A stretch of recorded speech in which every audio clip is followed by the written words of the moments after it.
They say life doesn't fall apart in a storm. It unravels in whispers in the quiet choices you make when no one's watching. I never imagined that mine would begin with something so small. Not a crash of glass or a scream in the dark, just a faint sound that I almost ignored. But I didn't. And that one decision to listen instead of turning away drew a line between the life I had before and everything that came after. From the outside, our house looked perfect. The lawn trimmed, the porch painted, the air faintly sweet with fresh jasmine candles. People said Emily and Michael were the picture of success, stable jobs, weekend dinners, polite smiles. We looked like we had it all. But what no one saw was the silence that filled every corner. It wasn't peaceful silence. It was the kind that pressed on your chest, heavy and cold, until breathing itself became work. At first, I didn't notice how it crept in. One evening, a missed conversation. Then a night spent, scrolling instead of talking. 1,000 small avoidances that added up to a gulf. We didn't fight. We just stopped reaching. Birthdays became obligations. Dinners turned into routines. And the bed, once warm with laughter and secrets, became a quiet sea where two bodies drifted, continents apart. Silence can rot the strongest foundations. It eats from the inside, slowly, without sound. I told myself we were fine, that all couples lose their spark. That comfort is just another name for love. But deep down, I knew something had changed, something I wasn't ready to face. That Tuesday felt ordinary. The kind of day you forget until it becomes unforgettable. Morning light spilled across the living room, turning dust into glitter. I was cleaning, half distracted by the hum of the vacuum, when I heard a faint, steady sound from upstairs. Rhythmic, soft, intentional. My hand froze. I stood there, listening. Logic whispered that houses make noises, pipes creak, floors settle. But this was different, too deliberate, like a heartbeat behind a door. For a moment, I almost convinced myself to ignore it. Almost. Each step up the stairs felt heavier than the last. The air thickened the way it does before a storm breaks. My mind replayed every small moment of distance between us. His late nights, the quick lock of his phone screen, the way his eyes darted away when I spoke. At the top, I stopped. The sound was coming from the guest room, the one that had quietly become his refuge. The door was slightly open. A thin strip of light spilled into the hallway, slicing the dimness in half. I should have turned around. I should have gone back downstairs, told myself it was nothing, but I didn't. My fingers brushed the door, pushing it wider. Inside, the glow of a screen filled the room. His back was turned to me. Words flickered across the monitor messages. Intimate, raw, not for me. My heart thudded, an echo louder than the sound that brought me here. My breath hitched, sharp and shallow. He turned, eyes wide, shock painted across his face. For one long second, time broke into fragments: his guilt, my disbelief, the silence screaming between us. Neither of us spoke. But everything was said. I stepped back, the floor cold beneath my bare feet. My hands trembled around the frame of the door. I didn't shout, didn't cry. I just stood there, watching the life I thought I knew begin to collapse in quiet, slow motion. He opened his mouth, maybe to explain, maybe to lie, but no words came. The only sound was the soft hum of the computer, still glowing between us. That was the moment I understood how fragile peace can be, how it hides behind routine until one truth shatters it completely. And as I turned away from the door, a question settled deep inside me, one that wouldn't let go. Had the silence always been this loud, or had I just stopped listening? That night, the house felt different. Every sound carried, meaning the creak of the stairs, the hum of the fridge, even the soft clink of a spoon on glass. Silence had changed its shape. It wasn't empty anymore. It was heavy, like air thick with smoke after a fire. I could still see his face in my mind, Michael's wide eyes when he turned, the way guilt washed over him like a wave he couldn't swim through. At dinner, he sat across from me, pretending nothing had happened. The clatter of cutlery filled the space where words should have been. I watched his hands steady, calm, cutting into his food, not once looking at me. The screen's glow from earlier still burned in my vision. Every blink brought it back. The words, the intimacy, the betrayal written in light. He finally spoke, his voice even and practiced. "Long day at work," he said, not asking about mine. I nodded, forcing a small smile. That was our ritual, the unspoken agreement to maintain the illusion. But tonight, the act felt unbearable. When I looked at him, I didn't see the man I married. I saw a stranger wearing his habits. I remembered the way he used to reach across the table to touch my hand while talking, his thumb tracing lazy circles over my skin. Now his hand stayed close to himself, like he feared contact would expose too much.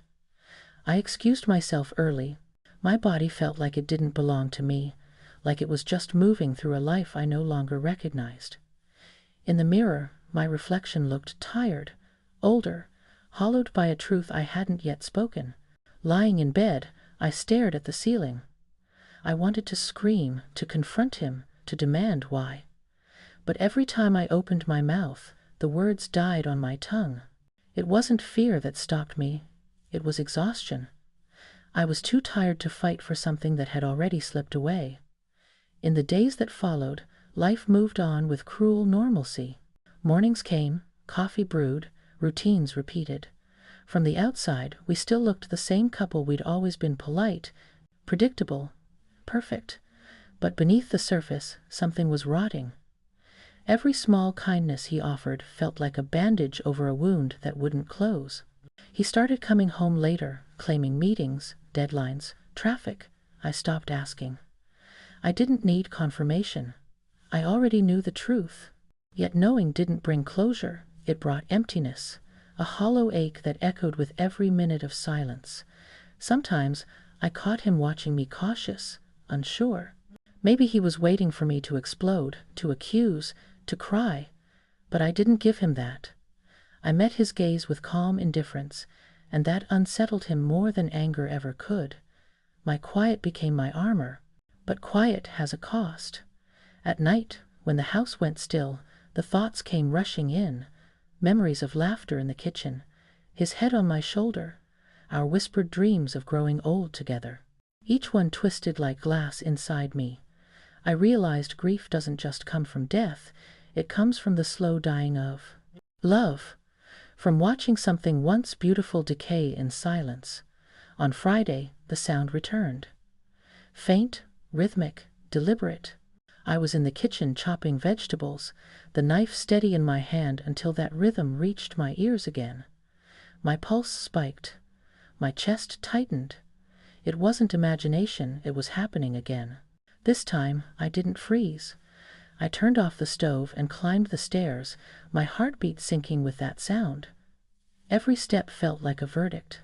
The same strip of light shone under the guest room door, slicing through the dark hallway like a warning. My fingers brushed the handle. The air was thick, charged. I could feel the truth waiting on the other side, daring me to face it again. I pushed the door open, and there he was. Michael didn't flinch this time. He looked right at me, his face pale but defiant. The screen glowed behind him again, brighter than before. For a heartbeat, neither of us moved. The silence stretched until it felt unbearable. Then, before I could speak, he whispered, "It's not what you think." And in that instant, I realized it was exactly what I thought. For a second, the room felt frozen in time, the light from the monitor casting long shadows across the floor. I could hear the faint hum of the computer, the rhythmic ticking of the clock on the wall, and the quiet thud of my own heartbeat in my ears. Michael sat there, his expression a careful mix of guilt and pride, as though he was still trying to control a story that had already slipped away from him. I stepped closer. My voice trembled when I spoke, but I didn't whisper. "Why?" The word came out like a plea, small but sharp enough to cut through the air. He blinked, eyes darting to the floor. "Emily, "It's not what you think," he repeated, softer this time. "It doesn't mean anything." I almost laughed, not because it was funny, but because of how empty it sounded. "Doesn't mean anything," I said quietly. "You built a whole other world in this room, Michael. Do you even hear yourself?" He opened his mouth to answer but stopped, his throat working like the words had lost their way. The glow from the screen illuminated the side of his face, and I realized how unfamiliar he looked, the same man, but someone else entirely. "I wasn't looking for this," he finally said. "It just happened. You were distant, and I cut him off, shaking my head. Don't make this about me." The tension in the room shifted. His jaw tightened, and for the first time there was anger in his voice. "I'm not blaming you. I'm just saying, we stopped talking, Emily. You stopped talking." His words hit harder than I expected, because deep down I knew there was a trace of truth in them. We had both built walls of silence, mine made of exhaustion, his made of avoidance. But acknowledging that didn't erase what he'd done. It didn't make it right. I took a deep breath, the air trembling as it filled my lungs. "You had choices," I said softly. "We both did. You chose silence. You chose her." He looked away, the shame settling in his eyes like dust. "It's over," he whispered. "I ended it." I wanted to believe him. I wanted to grab that sentence and wrap it around my heart like a bandage, but I couldn't, because even if it was over, the wound was still open. I sank into the chair opposite him. For a moment, neither of us spoke. The screen dimmed, throwing the room into a softer glow, like even the light had grown tired of witnessing our ruin. "Do you love her?" I asked finally. The words hung between us, fragile and dangerous. He flinched. "No." A pause. "I don't think so." That hesitation, that split second, was enough. The truth wasn't just in what he said, but in what he couldn't say fast enough. I nodded slowly, feeling something inside me begin to unravel. He leaned forward, voice cracking now. "I made a mistake, Emily. I don't want to lose you." I stared at him, searching his face for the man I once knew, the man who promised to grow old with me, who laughed when I burned toast, who danced with me in the kitchen just because the radio played our song. That man wasn't here. This one was a stranger clinging to memories we'd already buried. "I already lost you," I whispered. "A long time ago. I just didn't admit it." His breath caught. For the first time, tears filled his eyes, and for a fleeting second, I almost reached for him. Old instincts die hard. But then I remembered the messages, the intimacy written for someone else, and I pulled my hand back. We sat there in silence, both knowing there was nothing left to say. The truth had already done its damage. Finally, he stood, rubbing his temples like he could erase the moment. "I'll sleep downstairs tonight," he said quietly. I didn't stop him. I just watched him walk away, his footsteps fading down the hall until all that remained was the sound of my own breathing. And when I looked at the empty chair he'd left behind, I realized something. Silence wasn't our punishment anymore. It was our language. The next morning, the house felt different, not louder, not quieter, just altered. The air carried a weight I couldn't see, a tension that had settled into every corner. Breakfast was mechanical. Michael moved around the kitchen without speaking, his movements precise, almost ritualistic. I poured coffee, stirring slowly, my mind replaying the conversation from the night before. Every word, every pause, every hesitation, it all hung in the room like dust in sunlight. I realized then that silence has many faces. It can soothe, it can protect, but it can also imprison. I had lived years in a home full of it, convincing myself it was comfort. But now it felt different. It pressed down, heavy and unyielding, demanding a choice. I didn't want to shout. I didn't want to accuse. I wanted clarity, and I wanted it without violence or theatrics. So I made my decision silently, in the quiet corners of my mind where no one could interrupt. Hours passed, and Michael left for work. The familiar click of the door closing echoed like a relief. Alone, I walked through the rooms, touching objects as if I were reclaiming them. My hands lingered on the dining table where we had once shared stories and laughter, on the couch where we had curled up in peace. Now, these objects were witnesses. They had seen everything. I packed a bag. Not in anger, not in a rush, but with intention. Clothes folded neatly, papers organized, a few photographs I couldn't leave behind, remnants of a life I had loved once. My hands trembled only slightly, the tremor more of anticipation than fear. The kitchen smelled faintly of the coffee I'd poured earlier. The living room still carried traces of our mornings together. And the guest room. I didn't enter it this time. The memory was enough. Some doors, once opened, never really close, no matter how far you walk. When Michael returned, I was ready.